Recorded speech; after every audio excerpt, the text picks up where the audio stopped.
Amazing is, to me, is how they just naturally knew the right thing to do. I mean, they had two paths they could have taken, and unfortunately, you see one path all too often. They could have taken the path where they got super overprotective and super almost helpful to a fault, and said, "Oh man, okay, our kid's in a wheelchair. Whatever he needs, we're going to do it for him. We're gonna make sure that nothing ever bad happens to him again, and we're going to sort of lock him in this little bubble and take care of him the best we can the rest of our lives," and actually treat the situation as if something really different happened.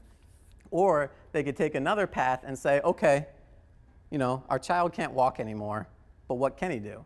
You know, he could still, he's made it 12 stories without hitting my head, you know." You ask my mom sometimes, and she might tell you she wonders if that's really the case.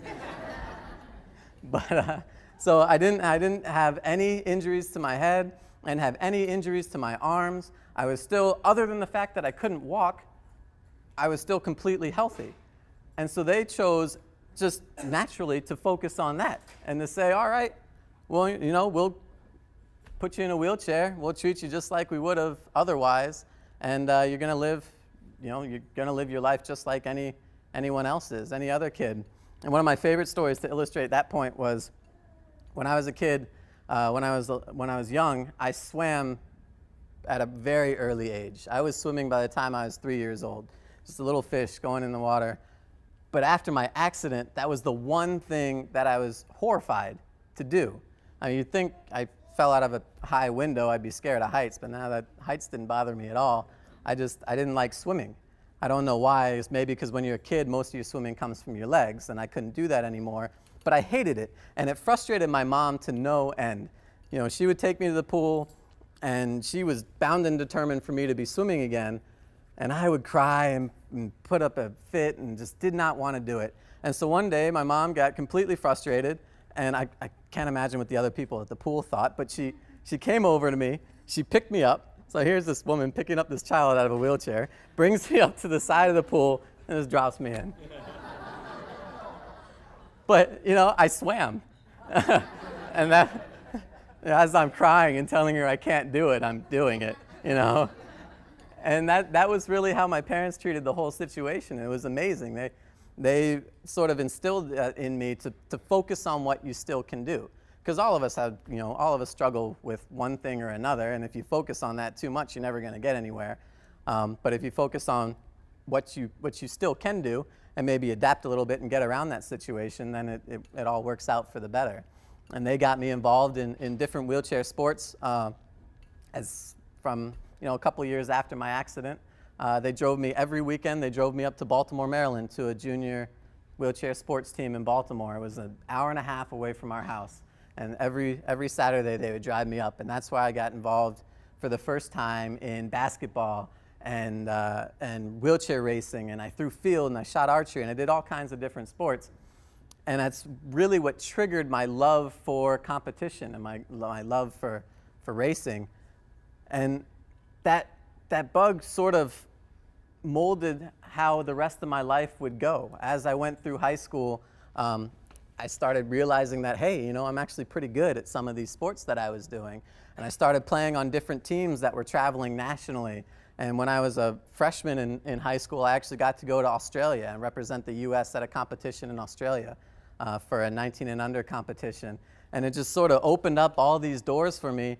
And even along the lines of education, I was recruited to play wheelchair basketball at the University of Illinois.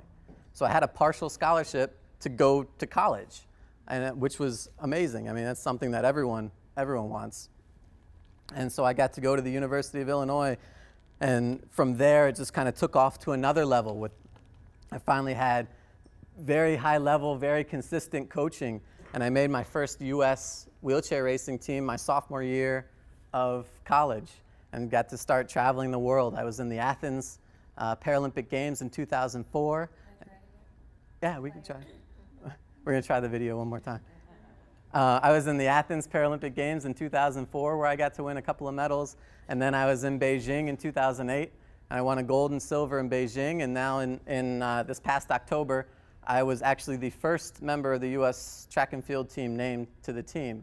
So I will be in London in August, racing in my 3rd Paralympics. So it's all, thank you.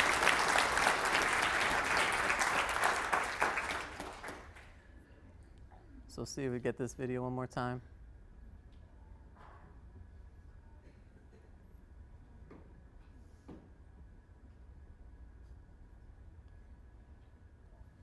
You might just have to watch it in silent. That's all right.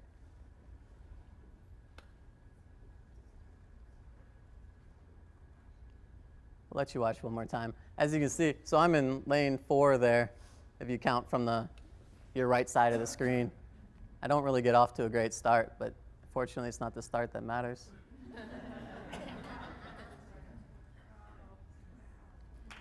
So, thanks.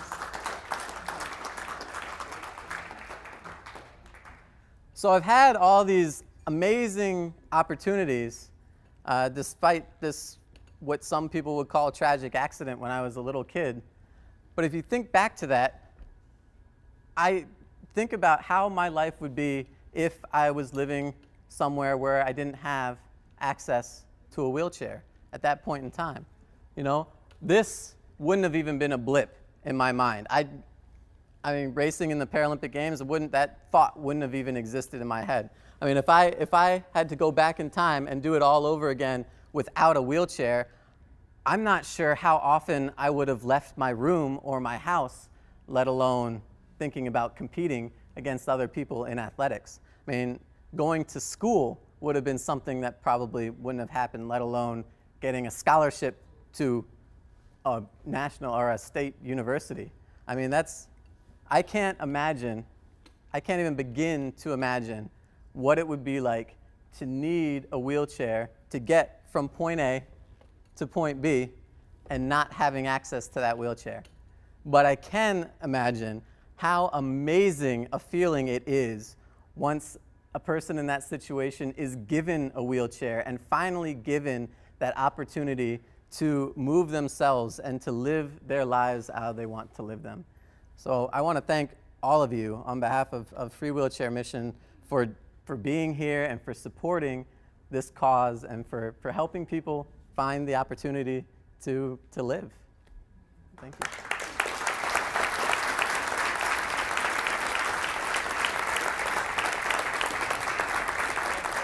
Thanks.